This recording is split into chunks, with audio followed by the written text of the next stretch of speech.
So hey guys, today we have Jalesh Mandula and he's having almost 2 years of experience in Java, Spring Boot and microservices. And those who all are interested to give the mock interview, please fill out the form below. So let's get started. Hi Jalesh, how are you? Hello, I am fine. What about you? Yeah, so shall we start? Yes, yes, sure. Yeah. So can you please introduce yourself, Jalesh? Hello everyone. I am Jalaj Medula. I am from Bikaner, Rajasthan, and I completed my BTech in 2022 from Engineering College of Bikaner, Rajasthan. I am currently working in HCL Technologies as a software engineer um, in Noida, Uttar Pradesh. I have around 1.5 year of experience as a Java backend developer. Um in security domain. I worked in Guardian project. In this project, I worked on Guardian Universal Connector, and I designed universal connectors which basically extract audit logs from databases and convert it into JSON format as guard records. That's it. So can you please tell me about your recent project in detail, like the architecture and all? Like what was your role and what features basically you can deliver and Actually, next I worked as a Java backend developer. mhm. In that project, I used Java, So Spring your Boot, recent and project is at Guardian. yes, my recent project was a Guardian Universal Connector, and in which I used Java, Spring Boot, and Logstash for extracting audit logs from databases, and I used Gradle as a dependency management tool, and GitHub for version control system. So which database? So I used my Azure MySQL DB to Okay. extract data. And which Java version you have used? Java 1.8, Okay, Open Java. JDK 1.8. Means Yes, Java 8. yes. Okay, so Java can you 8. please tell me some new features of Java 8 that were introduced that So were not there Java before 8, Java 8? uh, some of the features are like Lambda functions, functional interface, collection stream API is introduced also in Java 8 as well, and also uh, So what's that's the it. use of collection API stream? I mean, before this, we used to code well. So why we got this in Java? So collection stream APIs are used earlier. We can do some basic work, but now by using collections, we can do various work efficiently and optimizely. Like we can use hash maps for searching and efficiently in over time, and we can use other databases like mm, uh, So, but uh, hash map and all, I mean, we can use prior to Java 8 version. Java 8. sorry, can you Hash tell me? map and all, we can use these things prior to Java 8 version. I mean, before Java 8 versions, we can use uh, hash map and hash sample. Okay. So, but we can also in Java 8 Stream API also introduced in which we can write functions in one line Yeah. using Stream API like Mhm. map, filter, for Mhm. each, and this Mhm. was introduced in So, this so was by introduced using in Java this, 8. we can write our code very shorter and Yes. an organized way. And this makes also our code faster. So yeah, Co- that's right. Code faster and also readable. Mhm. So, can you please tell me about Java Spring Boot? Spring Boot is a No, rapid no, it's application not Spring Boot. Spring Boot. Spring Boot. Spring, There is Spring a Pool. concept of Spring Boot. Yeah, in Java. String pool. Okay. So, some memory. It's a kind of memory. So, I Java string pool. String pool, I think we store our strings, we stores our string data in that string pool, uh, and addresses of all these strings are stored in string pool, and there is a string buffer. Uh, if we use string buffer, we can change our string, but we cannot change because string buffer is mutable. String buffer is mutable, but string is immutable. We cannot change it. So whenever we change or modify or change our string in string pool, it takes new space. Yeah, so basically this memory is placed in heap Yes, area. yes, yes, yes. Heap area of string. So are there any scenarios where the string pool might not be beneficial? Mm, mm, mm, let me see. I cannot recall. Mm, So basically, when there are a lot of unique string presents in the string pool, so it will be a complex situation, complex scenario because whenever we try to create a new string, so it search the older strings as well. So that's that's that's not the beneficial case for this string. okay, Okay, okay. no worries. So moving to the next question. Can you please tell me the difference between JVM, JDK, and JVM? So JVM, it stands for Java. JDK stands for Java Development Kit. Uh, it is used to develop Java programs and execute Java programs. It basically consists of utilities of Java, and it consists of the compiler, debuggers, etc. And it is basically, it also consists of JVM and JRE.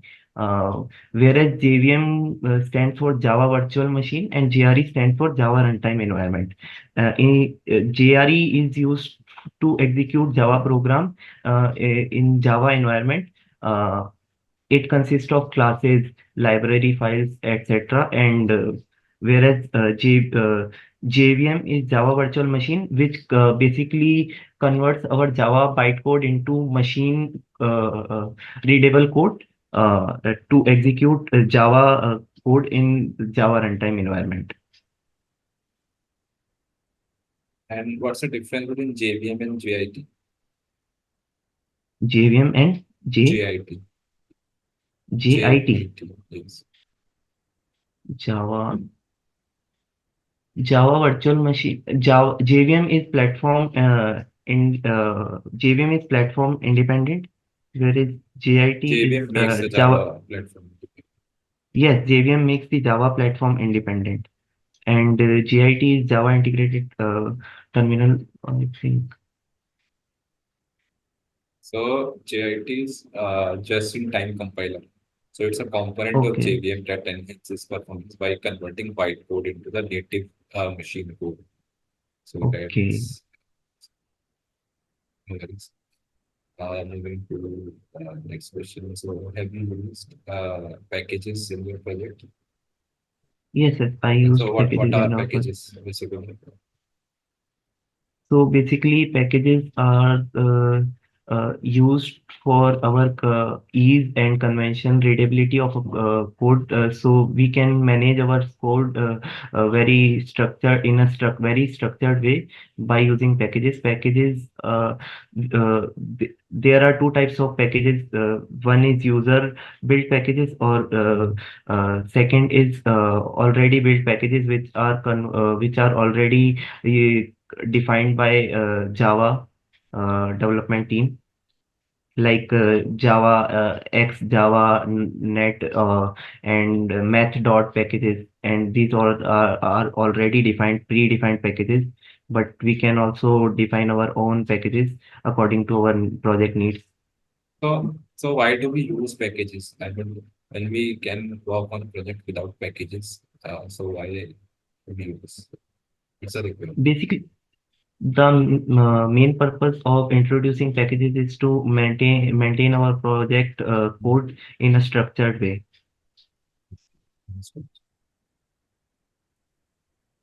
Uh, okay, so do you know the best practices for naming packages in Java? Like for the naming conventions. So uh, we use for suppose if we have a project, we name our packages like com dot project dot name, matlab com dot Reverse of project name our dot, domain. yes, reverse of a domain. And apart from this, Apart from this, um, we should we use make package camel. with small Yes, yes. cases. Camel case. No, no, We should name all with small. small. We should name our packages with lowercase and Uh, all the classes name with camel case. yeah, okay. So let's about that. Small cases. So can you tell me the difference between primitive and non-primitive data types?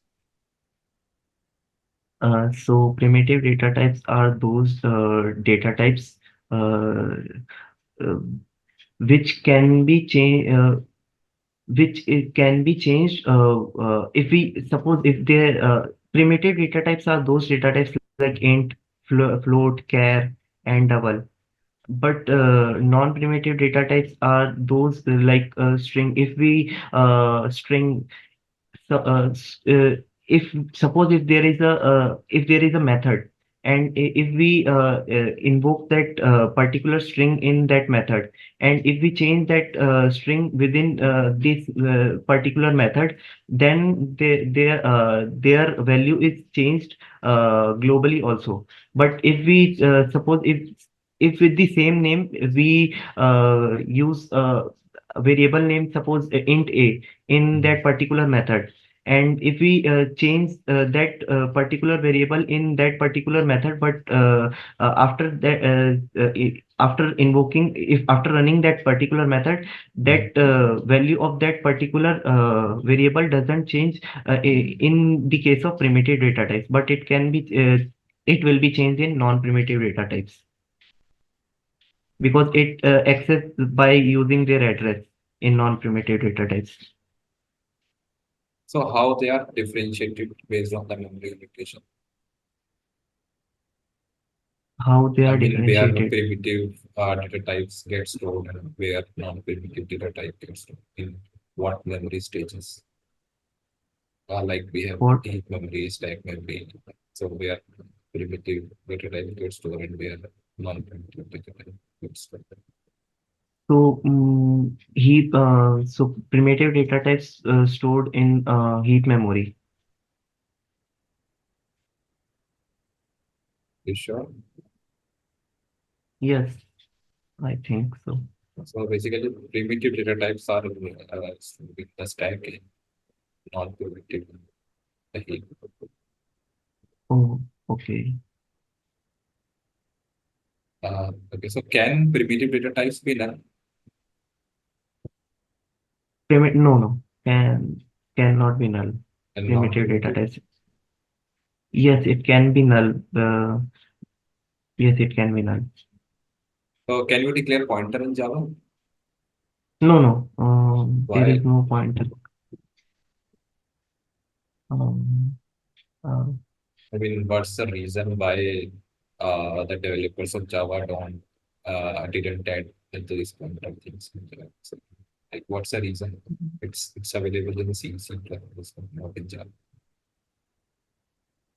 So mm, basically, by these pointers, we have some security concerns in C and C++ when we use it. We have some memory leaks and all. So that's why the Java developers didn't add these pointer things in there. Here, oh, everything gets automatically done like in memory. okay. Okay, yeah, so Got it. moving to the next question. So can you tell me about wrapper classes? Wrapper classes are those classes which are uh, which are used to define the objects of primitive data types which are defined in Java. Like for int, we use integer wrapper class. For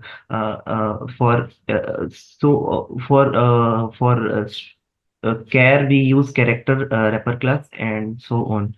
To make it object oriented, we use wrapper class. So in collection framework, why do we have only wrapper class in the fields, data fields, data type fields? I mean, why Mm, cannot we use like primitive small int, like web, small int, small int? mm. Because all the collections use objects for reference. So for that we use wrapper classes. So, have you worked with other framework, other than Spring before? Sorry. Have you worked other frameworks other than Spring Boot ever in your career? Like, No, uh, no. I explored little bit of struts, but I worked solely on Spring framework.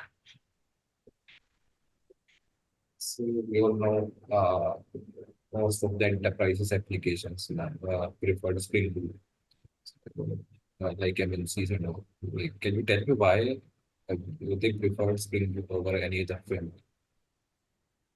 Because Spring Boot is very fast and and it is used for rapid application development, and Spring Boot is very scalable, and there are very options to scale our application efficiently and securely. Mhm. So we use Spring Boot for that. So yeah, it's also valuable. We are using Spring Boot pretty with a very long time. So it's very valuable. And the other frameworks are still under development. So that's also one Yes. thing. Okay. So can you tell me some key dependencies of Spring Boot? Key Dependencies name dependent. like Yes, which yes, all yes. are Spring Boot important. starter. So when we create initial Spring Boot starter project, Mhm. so we add Spring Boot starter JPA. We add Spring Boot MySQL connector dependency. Also, we will add Spring Boot starter core dependency, and Spring Boot starter web dependency, and Spring Boot starter security dependency for security. And for cloud, we can add Spring Boot starter cloud. And for rapid application development, we use Spring Boot DevTools dependency also. And also, yes, So what's a Spring yes. Boot starter parent dependency? Spring Boot starter parent dependency is the basic dependency which consists of various dependencies like Spring Boot starter core, Spring Boot starter web, and all. That's it. So can you tell me the purpose of Form X75? Form.xml file is used for dependency management, and it also consists of various types of dependencies which we want to use in our project. Also, it consists of our project version as well, and parent version as well. Also, in form.xml, we basically it also consists of plugins which we use in our application as well, plugging in information as well. So what's the default web server? Yes, Spring Boot. Tomcat in Spring Boot Do we have other? default I web. mean, if you want to change, Yes. We can change with using ZT yeah. server as well. How will we We change? can How will we change? we will add a depend first we will add the dependency in form.xml pom.xml as Spring Boot starter jetty, and then in application.properties we will add configuration of it, and then we can use jetty server. Will you work with microservices? I have I am not get I didn't get an opportunity to work on Do you know microservices yet. like what's the concept behind microservices? Yes, actually I have basic knowledge like for uh, microservices are used to make our application more scalable and efficient in such a way. Suppose we can convert our application in smaller project, and we can run our application in application modules in different environment. Suppose some of the part of the application is running on MySQL, and some of the part of the application is running on MongoDB, and we can connect both of the microservices together to run together in single application as a single application. So for this, microservices was introduced. So two So which different teams can. as per you, which is better, monolithic or microservices? For smaller projects, according to me, monolithic architecture is better. But if So you mean for your larger pro projects or microservices? Microservices are larger and scalable projects. Microservices are good, but for sometimes for larger and scalable applications, microservices code management can be very hard But to manage. have you heard about Amazon Prime? Recently, they shifted to the monolithic architecture from microservices Yes, I read that because but that it was a large enterprise application. So but still, yes, it's hard to. Yes, it was a large application, but it is hard to manage. That's why they shifted to monolithic architecture instead of microservices so we cannot architecture. say this like if our application is larger and bigger, we should use microservices.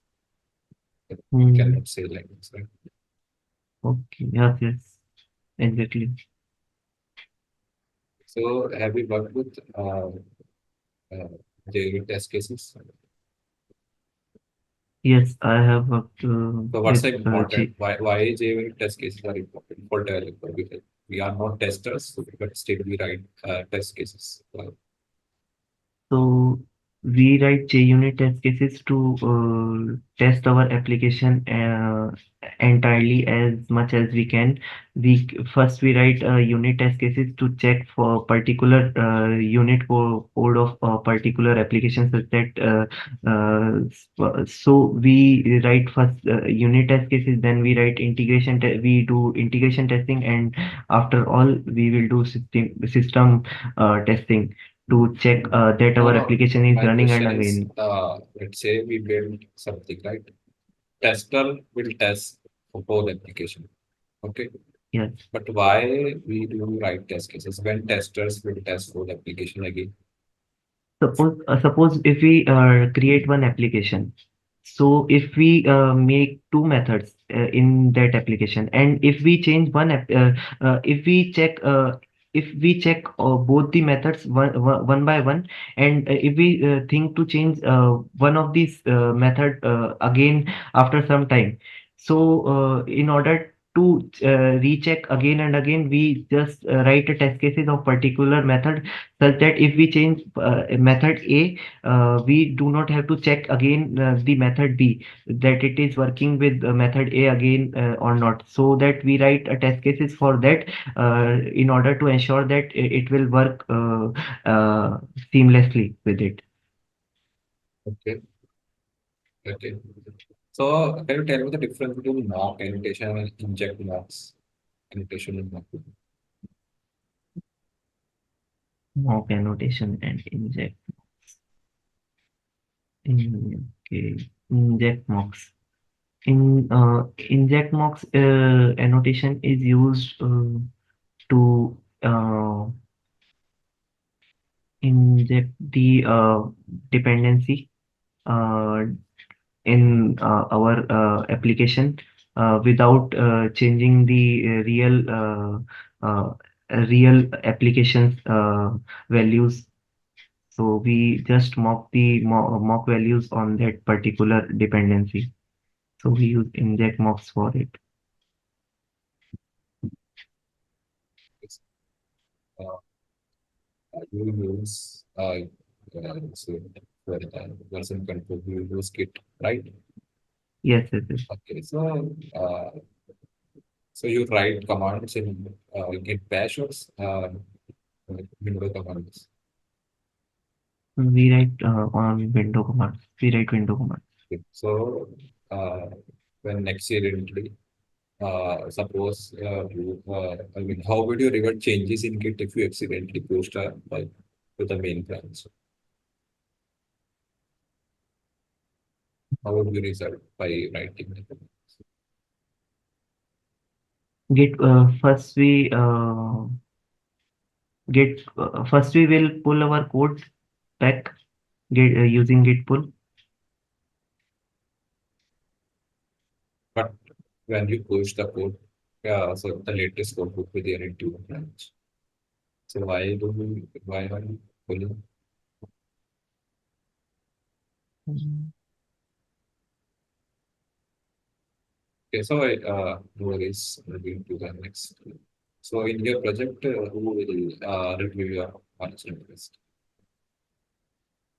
So my request was reviewed by my team lead approval. Do you know about solid principles?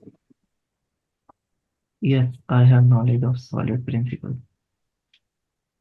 Can you brief it? I'm not asking the full long-term experience. Just brief it.